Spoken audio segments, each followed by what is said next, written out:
Old games are getting expensive, especially when looking at the Atari Jaguar and, most recently, the Atari 7800. Atari didn't sell a ton of these consoles or software for these systems, and thus, there's a limited supply available. And a lot of the better games remain in people's collections for a lot longer than, say, the less fun stuff. So with collecting becoming more expensive to do, and more difficult as well, what solutions are available for people who just want to play these games on actual hardware and CRT televisions? What could they possibly do in order to experience these great games on their consoles without having to resort to emulating off of their home computers? One such solution is brought to us by Retro HQ in the form of the Game Drives, a flash cart that plugs into your console of choice just like any other game cartridge, and the games play right off an SD card. But what are the benefits and issues in dealing with these flash carts, and are they worth the $100+ that most of them go for? Let's do another hardware review, the first one in a long time, in order to find out. But first, please consider leaving a like if you enjoy the video, and subscribe. Subscribing would do so much for this channel, so if you find yourself watching a lot of my videos, or if you like this one, and want to see more, please consider subscribing. But okay, that's enough of that stuff. Let's get into Retro HQ's Game Drive solutions. Today we're going to look at three specifically for three Atari consoles. The Lynx, the Atari 7800 Pro system, and of course, the almighty 64-bit Atari Jaguar. I've had my Jaguar Game Drive for several months now, and I picked up the other two within the last 2 or 3 months. They are available at Stone Age Gamer and Atari Age, but I recommend checking out Stone Age Gamer first. And not for any bias reason, but because they tend to offer a fair bit of extras for the same price, and they also have premium editions for just a little bit more money. I received 5 ROMs in my email when I purchased the Jaguar Game Drive, and I was able to transfer them onto the cart with no issues. I got a few more with the Lynx Game Drive, and I was absolutely thrilled to get Ricky and Vicky with the Atari 7800 Game Drive.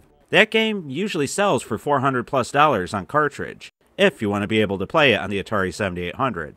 But if you don't want to use the Game Drive, then I recommend giving Tailchow $10 to play it on Steam.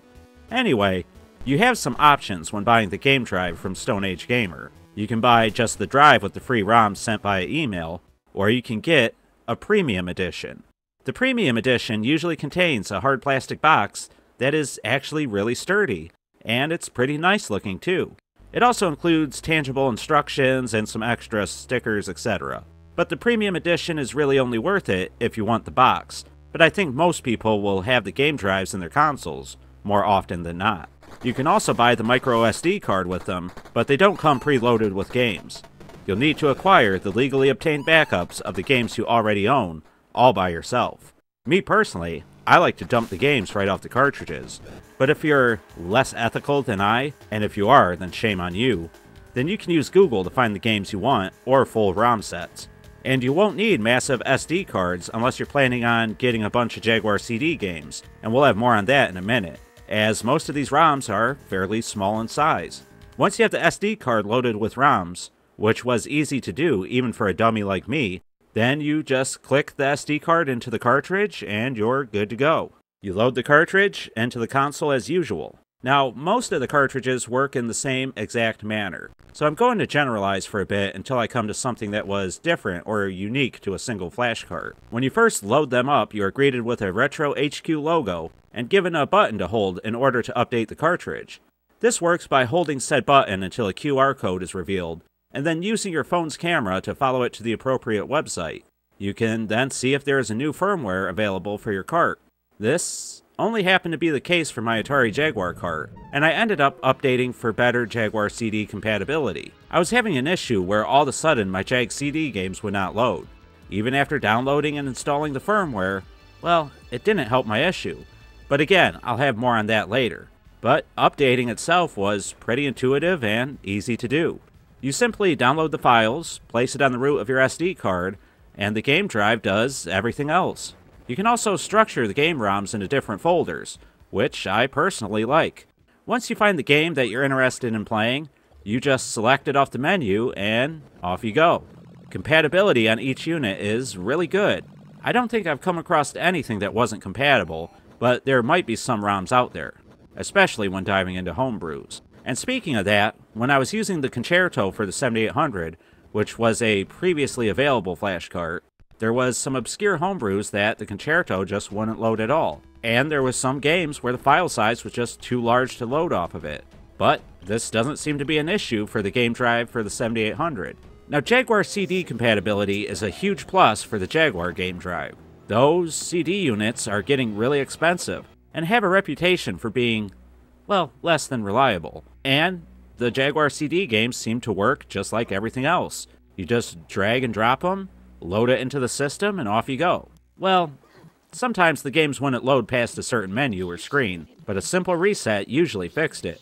That is, until after a few weeks when the CD games just stopped loading altogether. I tried removing and loading the games back on. I tried the firmware update as I mentioned previously, but nothing seemed to work. The only thing that finally fixed it was to reformat the SD card and then reload all the games back to it. This seems to have fixed the issue for now, but who knows if it'll happen again. Still, having CD games work at all is a net positive for the Atari Jaguar game drive, and realistically, it's the only way I'd be able to play these games for a very long time. The Atari Lynx game drive works as expected, and all the homebrew I've thrown on it loads just fine. Same for the 7800 and Jaguar versions as well. But the 7800 version doesn't work on the Atari 2600 Plus, and that's because the ROMs aren't loaded into memory before the unit powers on, or at least that's how it was explained to me. The only flash cart that works with the 2600 Plus is the Dragonfly, and these have, well, they haven't been made for a long time, and they're getting hard to get. So even though the 7800 game drive is a great solution, well, you won't be able to use it if you want to use the new 2600 Plus. Which sucks because you can't get the HD visuals, right? Well, as it turns out, Retro HQ went the extra mile for the 7800 game drive, and you know that I'm just loving that. This unit has an AV out on the front of the cartridge, and it uses the Sega Genesis AV out so that you can get a high quality cord that is compatible, and they're sold right from Stone Age Gamer. I opted to buy one, and once again, like everything else with these game drives, it was simply plug and play. It worked perfectly right out of the box, no messing with settings required, and the visual improvement was massive in my opinion. On top of that, you can get the Mega 7800 adapter that adds Mega Drive, or Genesis for us Yanks, controller support, and even Master System support, including the Sega Light Phaser, which I personally love.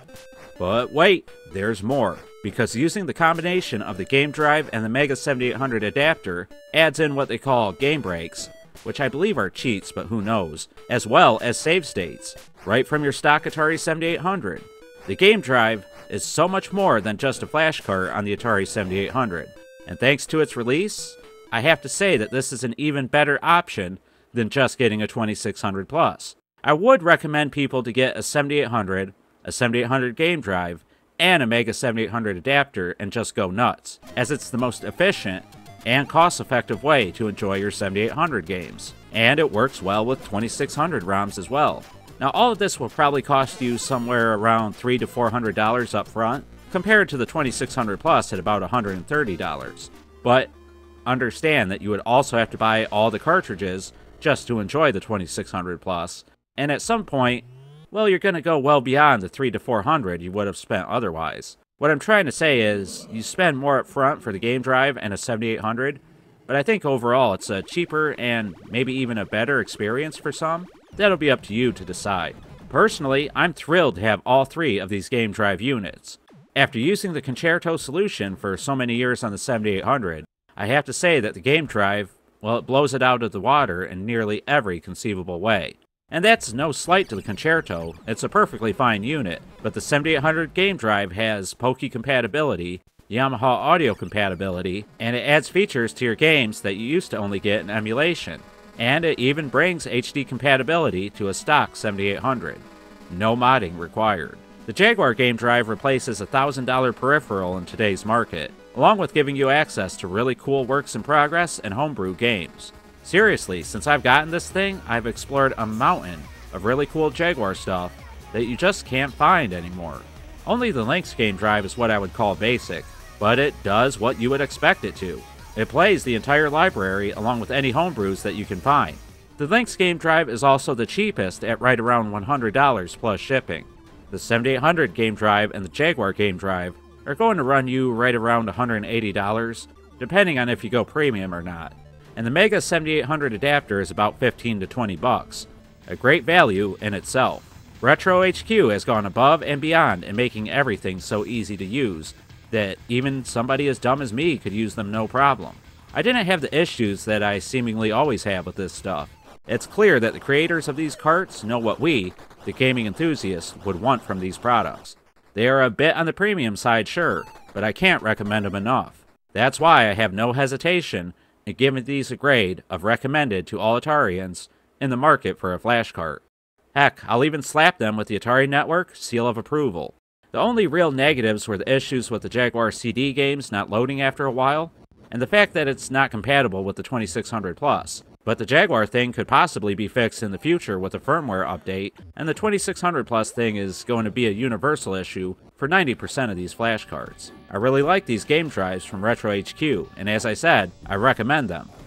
But now, I want to hear what you all think. Do you agree with my thoughts on the game drive units for the Atari consoles? Do you own any of these flash carts or the Mega 7800 adapter, or will you pick them up in the future? And what do you think of the high asking price? Let me know your opinions on all this and more in the comments down below. I also have a Discord that's free to join for all Atarians to continue the discussion after the videos. And I have a Patreon and YouTube memberships if you want to support the channel. Patreon has a $2 and $5 tier, along with a way for you to request reviews in the future. And YouTube memberships are a flat $5. You get exclusive audio updates, extra content, live streams, and more. Thanks to the following classy Atarians who have become members or Patreons: My Own Celestial, Head Trauma Bob, OG Hugo, Jolt 7800, Ball Gobbler, Socrates 63, Fens the Spook, Mr. Shua TV, Jeremiah Thomas, Huge Ass 79, DF, and Braylon. You guys rock, and I couldn't do this without all your support. And with that, it's time to wrap up yet another video here on the Atari Network. I've been the 7800 Pro Gamer, somebody who only plays with legally obtained backup copies of the games I already own, I promise. And I'd like to thank you all for watching. And remember to stay classy, Atarians.「